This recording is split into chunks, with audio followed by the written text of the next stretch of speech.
This is national identity. It's not enough to live the present. You need a long past. I have a kind of German education with long sentence. I'm sorry. I will be much more French. Okay, it's shorter.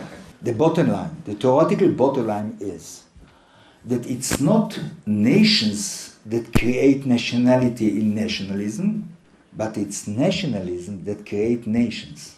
It's very strange, huh? To think that nationalism creates nations. Now, there is not nations without newspaper, in general education of all the pupils, of the citizens in a people. And this is more or less the product of the 19th century.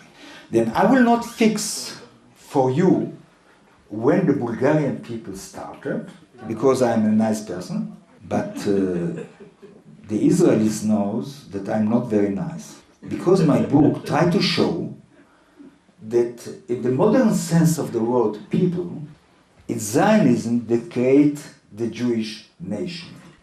It doesn't mean that Jews didn't exist in the past. I think that Judaism is one of the most important religions in the Western world. It's the basic of the Western monotheism. And in my book, I don't have any critics about Jewish religion, even if I'm not a religious person at all. But people become crazy about my book in Israel.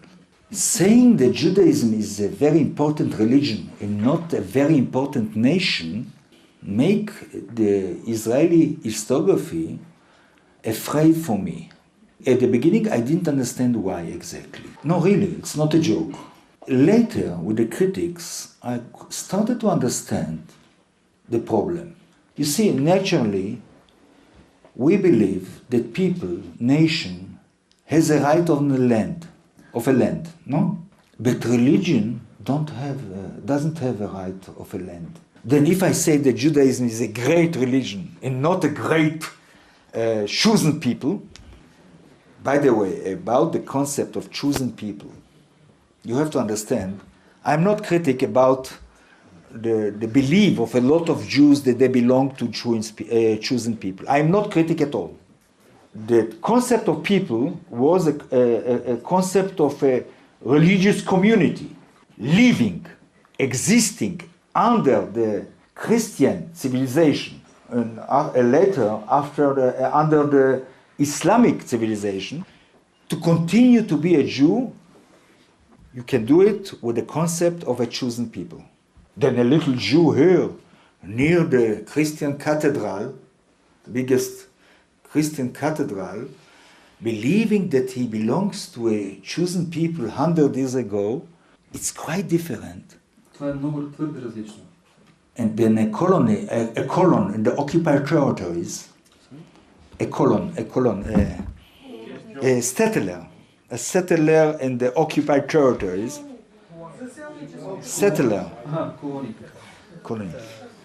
It's quite different. This little Jew, near the Christian cathedral in Saint Denis or in Sofia, that believes that he belongs to a chosen people, it's quite different than an Israeli colon with his arm running on the hills of the occupied territories and believing that he belongs to a chosen people. A month ago, it was discovered that 70% of the Israelis believe that they belong to a chosen people. And this I cannot accept. A Jew, my grandfathers that believe that they belong to chosen people, in my colleagues, soldiers, that believing in the chosen people and have a nuclear weapon, it's quite different. I don't hide in my book my political positions in the end, even if I'm a historian. Then to expose you my decomposition of the idea of a Jewish people, the decomposition of the idea of a Jewish people, I remember thinking only to write about history in the Bible. And then I arrived to the question of the exile of the Jew from Judea, from Palestine. You see, as an Israeli pupil, I was educated like all the others, the Jews were expelled from Palestine. In some moment in the book, I remember writing the book, I went to the library looking for research, scientific book about the exile of the Jews from Judea. I'm quite sure that there are people here that believe the Jews were expelled by the Romans from Judea. No, I'm quite sure. Not only the Jews between you. I remember going to the library and I didn't find one research book, scientific book about the expel of the Jews. And I started to work about it and ask what happened with the people in Palestine, in Judea, in the land of Israel. What happened with them? If they were not expelled, what happened with them? And step by step, I discovered by Roman historians, even Jewish historians, that most of the population in Judea that wasn't expelled by the Romans, by the way, the Romans didn't expel people. The Jews become Christian and after it Muslims. They become much more Muslims than Christian. You know why? Because Judaism is much more nearer to the Islam than to Christianity. Even if you define today the civilization of Europe has a Judeo-Christian civilization. I will, in the answers, if you will have questions, I make it more clear, my critic. Between Jews and Muslims, there is not a problem of killing the God.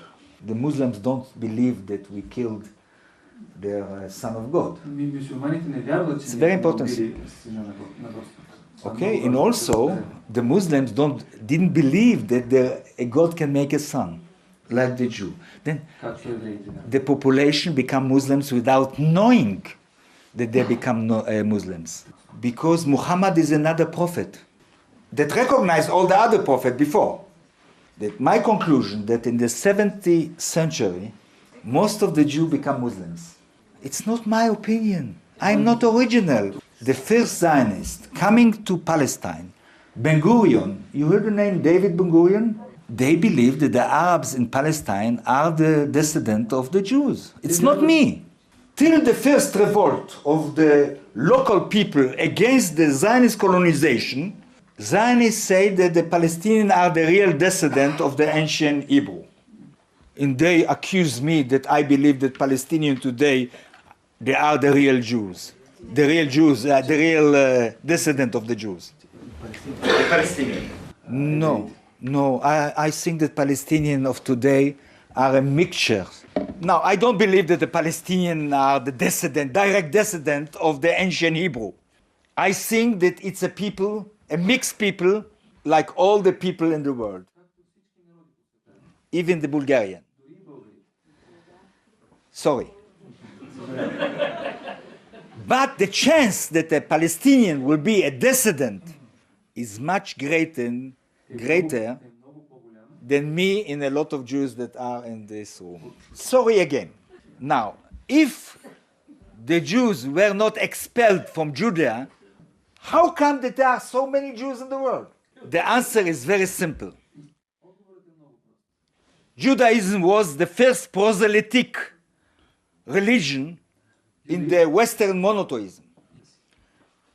I don't believe that a lot of you knows that there were at least 4 Jewish kingdoms in the history. Kingdoms. You see, I'm speaking before classes in Tel Aviv University, and before me there are sitting students so colorful, so different in image and in their faces, and they believe that they are descendants of David the king. The nice Jewish Yemenite student with the nice hairs, I would say frisé. They believe that it is the wind from the Red Sea that make it so nice. Nobody knows that it was a Jewish kingdom in the 5th century. They say the same thing in North Africa. Physically, there is not a difference between the Jews from Morocco and the Berberian from Morocco. But they believe that they come from Palestine. I try to show in my book that Jews in the world, most of them are natives of the places that they were born and lived and developed.